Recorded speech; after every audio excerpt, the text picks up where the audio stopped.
And yung next na message guys, you have choices, no? Make the best choices. Marami kayong opportunity mga kapiksi. Ibig sabihin kung marami kayong choices, marami kayong opportunity. So you have to make the best choices na makakatulong para sa inyo, no? Choice nyong maging masaya, choice nyong umunlad, choice nyong umasenso, choice nyo rin na magmukmok, choice nyo rin na maghirap, choice nyo na mag-emo habang buhay. Okay, so what choice are you making for your life mga kapiksi? Everyday na gumigising kayo, you have a choice kung saan nyo ibuboost yung energy nyo.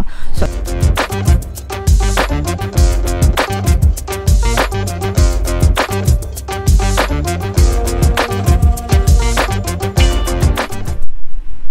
hello guys, hello Scorpio, welcome back to Pinoy Pixie Tarot. Ang pamagat ng episode natin for tonight is messages from the universe para ngayong June to July para sa Scorpio, Sun, Moon, Rising sign, and Venus. So, kung ano na lang yung message na makaresonate sa inyo guys, take that message kasi hindi lahat ng mensahe ay magre-resonate sa inyo. And also mga kapiksi, sa mga naghahanap ng mga pampaswerte na lucky charms or lucky bracelet, may mga items tayo guys sa description box nitong video. Check nyo na lang yung mga items doon mga kapiksi, tas pwede nyo ring i-check out kung gusto nyo guys. So, yung first message para sa inyo guys, ito yung pagbangon mga kapiksi, recovery, no? Resilience, rise above tribulations. So, yeah, pagbangon guys, especially kung nakaranas kayo ng mga problema or challenges sa buhay nyo mga kapiksi, this is a good indication na nakaraos na kayo or lampas na kayo dun sa pinaka mahirap na yugto ng buhay nyo, and unti-unti na kayong makakabangon, unti-unti na kayong makaka-recover mga kapiksi. Syempre hindi naman yun bigla-bigla guys, no? It's a process, and kailangan lang natin magtiyaga and tiisin mga kapiksi, no? At least nalampasan nyo na yung kumbaga yung pinaka climax ng mga problema nyo guys, okay? So unti-untiin nyo lang yung pagbangon nyo, yung pag-recover nyo mga kapiksi.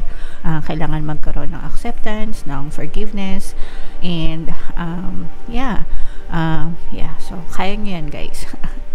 Isipin nyo na lang, maswerte kayo, nalampasan nyo yung matinding dagok ng buhay nyo mga kapiksi. And yung next message para sa inyo, we have 7 deadly sins mga kapiksi. So lumalabas yan guys kapag kailangan kayong i-remind mga kapiksi, no? Para maiwasan natin itong mga 7 deadly sins na ito guys. So isa-isayin natin. Yung first one is yung sloth. Sloth is laziness guys, or katamaran mga kapiksi. So bawal ang tamad guys, no? Kilos-kilos tayo. Number 2 is gluttony. Gluttony is yung overindulgence in anything to the point of waste. So yung tipong nagbabakaw ka tapos nagsasayang ka naman, hindi mo naman inuubos or hindi mo naman ginagamit, hoard ka lang ng hoard, ganyan. So that's gluttony mga kapiksi.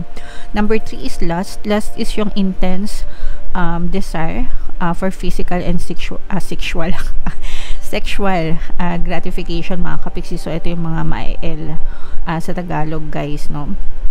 Number 4 is greed. Greed is excessive pursuit ng mga material possession and power. So okay lang naman guys na maghangad tayo na umasenso and sumagana. Ang masama is yung gumagawa kayo ng hindi maganda, no? Para lang umangat kayo, umasenso kayo, or magkaroon kayo ng kapangyarihan, yung tipong nandoloko na kayo ng tao guys, para lang maabot nyo yung mga gusto nyo. So yun na yung masama mga kapiksi. Number 5 is wrath. Wrath is extreme feelings of anger. Sobrang galit na galit, yung mga tipong nag-aamok, ganyan. Number 6 is envy. Envy is yung hindi ka na nakontento, nainggit ka na lang, nainggit lahat na kinainggitan mo mga kapiksi. And then number 7 is pride. Pride is excessive self-love and arrogance. So yung self-love, that's okay, that's enough, pero yung to the point na naging arrogante ka na, yan yung pagiging ma-ego, ma-pride, yan. So yan yung masama. So yun yung 7 deadly sins guys. Reminder para sa inyo, para maiwasan nyo yung 7 deadly sins na yon, mga kapiksi. Yung next message para sa inyo guys, this is self-reliance, this is pagiging independent, no? Don't be afraid to fly solo, mga kapiksi. Huwag kayong matakot na tumayo sa sarili nyong paa, maging independent, mga kapiksi. Napakasarap maging independent, no? Usually na mga successful na tao guys, yung mga independent talaga, kasi natututo sila mag-decide para sa kanilang sarili, mga kapiksi. And at the same time, meron silang accountability kasi, no? Alam nila na yung success nila at saka yung failure nila nakadepende sa sipag at tiyaga nila. So yeah, wag tayong matakot na maging independent, mga kapiksi. Another message for you, Scorpio. Moving forward, mga kapiksi, get ready for a positive change, mga kapiksi. Ngayon na natatapos na kayo sa mga problema nyo, ngayon na nakarecover na kayo sa mga challenges nyo, mga kapiksi, maging ready na kayo sa mga positibong pagbabago sa buhay nyo. Syempre, kailangan kalimutan nyo na yung mga bigat na dinala nyo. Kung meron pang mga negative emotions na nakasabit dyan sa inyo, you have to learn to let it go, mga kapiksi, no? And turn over a new leaf, ika nga, guys. Okay, so get ready, move forward for a positive change. Forward lang yung pupuntahan nating lahat, mga kapiksi, hindi tayo pabalik backwards, no? So maging positibo tayo, guys. Okay.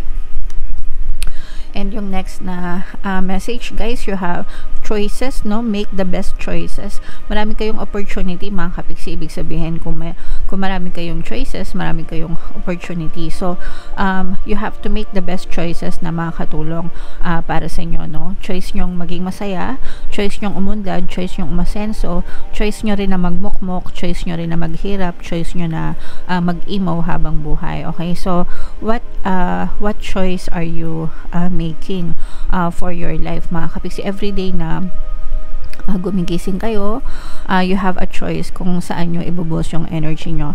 So everyday na gumigising, sabihin mo sa sarili mo, I'm choosing to be happy today, I'm choosing to be wealthy today, I'm choosing to be peaceful today, diba? You set the tone for the day, mga kapiksi, tuwing gumigising kayo. Tapos make sure na all throughout the day check mo kung positive pa ba yung energy mo or naninega ka na, kasi syempre mahaba yun, 24 hours. Minsan natitrigger tayo ng kanigahan, so kaya dapat check natin, oops, ayoko ng nega, I choose to be happy today, I choose to be peaceful today, diba? I choose to be wealthy today. Ganyan dapat, mga kapiksi. Okay, so i-develop nyo yung magagandang habit sa buhay nyo to make the best choices of your lives, guys.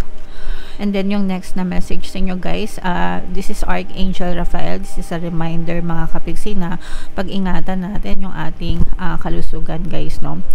Physical, mental, emotional, and even yung spiritual health natin, mga kapiksi, pagtuunan natin ng pansin, guys. Okay, kung meron kayong mga nararamdaman na hindi maganda, syempre magpakonsulta kayo. Huwag nyong i-take for granted yung kalusugan nyo, mga kapiksi. Health is wealth, guys, no? So habang may pagkakataon pa tayo, pag-ingatan natin yung ating kalusugan. Huwag nating ipagwalang bahala, mga kapiksi. Alright? Okay, so comment down below, Scorpio. Ito, guys, i-mind nyo na itong recovery, itong pagiging independent, itong best choices, no? Sa buhay. I-mind nyo na yan sa comment section, mga kapiksi. And so bunot pa tayo ng isang card, guys. Habang sinashuffle ko to, panoorin nyo muna yung video natin regarding sa ating paano mag-manifest ng abundance video course. Kapiksi, sawa ka na ba sa mga struggles at hirap sa buhay mo? Masipag ka ba at masikap sa buhay ngunit hindi ka pa rin umaasenso? Ilang beses ka na bang nag-attempt mag-negosyo at mag-invest pero palagi ka pa rin nalulugi? Sa pagkakataon na ito ay maaaring may subconscious beliefs ka na nagiging balakid sa iyong pag-unlad at pagyaman. Introducing, paano mag-manifest ng abundance video course. Dito ay matututunan mong ma-overcome ang mga balakid mo para tuluyan ka ng umunlad, umasenso, sumagana, maging matagumpay, successful at maswerte sa iyong kabuhayan, pera, trabaho, negosyo, salapi at kaperahan ng bonggang-bongga. Dali! Mag-send na ng email sa pinoypixitayo@gmail.com at simulan na ang iyong pagyaman ngayon. Alright, so sa lahat ng gusto mag-apply ng course guys, naka-flash sa screen nyo. Una, meron tayong paano mag-manifest ng abundance video course. Meron din tayong paano mawala ang third party at magkaroon ng harmonious na relationship. And meron din tayong paano papalikin si ex, revise breakup. So sa mga interesado guys, mag-send lang kayo ng email sa pinoypixitayo@gmail.com.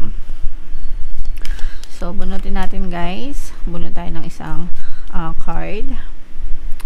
So we have a revealer of truth. Mga kapiksi, basahin natin yung mensahe. Don't take things too seriously. Make time to play. Great wisdom comes from laughing at your own folly. Look out for the traps and tricks of life and learn from them. So, ito mga kapiksi, no, sabi ko naman sa inyo, okay lang na magseryoso tayo sa mga responsible and obligations natin sa buhay bilang tayo ay adult mga kapiksi, no, pero wag din natin kalimutan magsaya, no, have fun, be happy, labas-labas, explore mga kapiksi, kasi kailangan din natin yon para magkaroon tayo ng work-life balance mga kapiksi. Sometimes kasi kapag puro seryoso tayo, puro alam mo yon, puro responsibilities, nababurn out din tayo mga kapiksi, and nai-stress din tayo guys, okay? Kaya kailangan din natin magsaya paminsan-minsan mga kapiksi. And of course, kailangan din natin maging mindful, no? Itong sinasabi dito na look out for traps and tricks of life. Ibig sabihin nito guys, mag-ingat sa mga scammer. Mag-ingat sa mga scammer, mag-ingat sa mga manloloko. Guys, matuto kayo mag-filter ng mga tao sa buhay nyo mga kapiksi. Sometimes kasi kung sino pa yung mga taong pinagkakatiwalaan natin, no? Sila pa pala yung manloloko sa atin or mananamantala sa atin. So always be mindful din guys sa mga ganong klaseng tao mga kapiksi, okay? Kaya nga sabi nila, 'di ba, walang mandaloko kung walang magpapaloko. So wag tayo magpaloko mga kapiksi. Alright? Okay, so yan yung mga messages nyo guys. Comment down below mga kapiksi if naka-resonate kayo. And again guys, no, yung mga magaganda dito, i-main nyo na sa comment section. And for more tarot readings mga kapiksi, ito yung playlist nyo. Ito naman yung ating success stories ng paano mag-manifest ng abundance video course. Thank you for liking, sharing, and subscribing guys. See you next time. I love you all mga kapiksi. Have a nice day. Bye-bye.